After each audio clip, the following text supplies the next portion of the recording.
Good morning, everyone. So, Psalm 27:14 says, "Wait for the Lord, be strong, and let your heart take courage. Wait for the Lord." You know, this verse hits a little differently when you realize who wrote it. See, David, he was not sitting on a beach somewhere enjoying life. He was actually surrounded by uncertainty. Enemies were after him. His future was definitely not clear.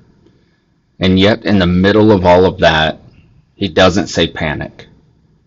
He doesn't say force the outcome. He doesn't say take matters into your own hands. He says, wait for the Lord. Be strong.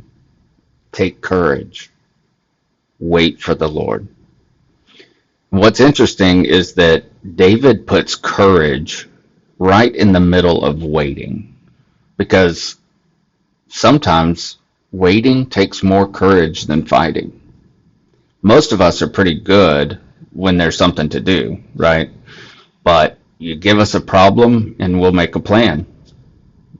You give us a challenge and we'll start working. We'll make the phone call. We'll send the email.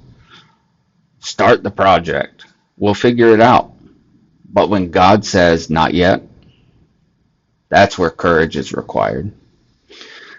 And this verse actually reminds me of, we'll say, two football players sitting on a bench. The first player absolutely losing his mind. He's pacing back and forth. The coach is not putting him in yet. And he's throwing his hands up, looking at the coach every, 10 seconds, every 30 seconds, pointing to the field, pointing to himself, trying to motion for him to be the one to go in. And he's listing all the reasons he should already be in the game. Coach, I can help. I can make that tackle, right? I can catch that pass. I can change the game. And his entire focus is on why he hasn't been called yet. And then there's another player sitting on the same bench. The coach hasn't called his number yet either, but he's different. He's taking the downtime to study his opponents, watching their tendencies, learning their weaknesses. He's checking his equipment, making sure his cleats are tied tight, stretching, staying loose, keeping his helmet ready. He's not focused on why he's not in the game. See, he's focused on being ready when his moment is called, when his moment comes. And both players are waiting, but only one is preparing. And I think that's what David's talking about here. See, the Hebrew word for wait here is kava. It doesn't mean doing nothing. It carries the idea of hopeful expectation, holding on, being bound tightly together like strands of rope.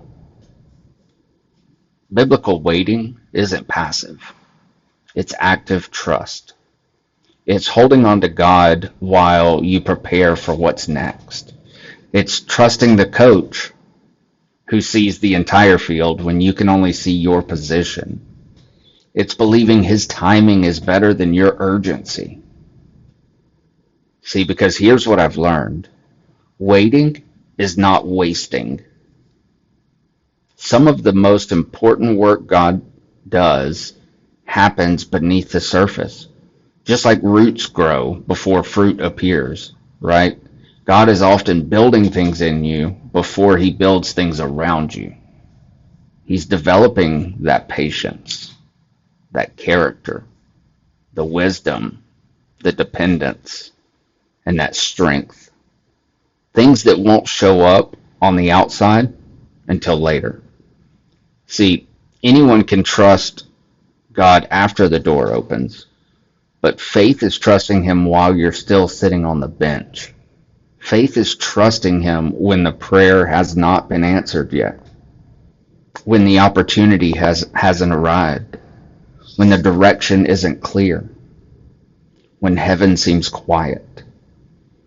So if God hasn't called your number yet, Don't spend your season waiting, complaining about where you're not. Use it to prepare for where you're going.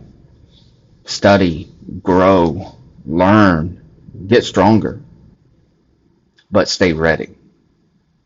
Because when God's timing arrives, you don't want to be the player who spent the entire season frustrated. You want to be the player who was ready for the moment that the coach looked his way and said, "You're in."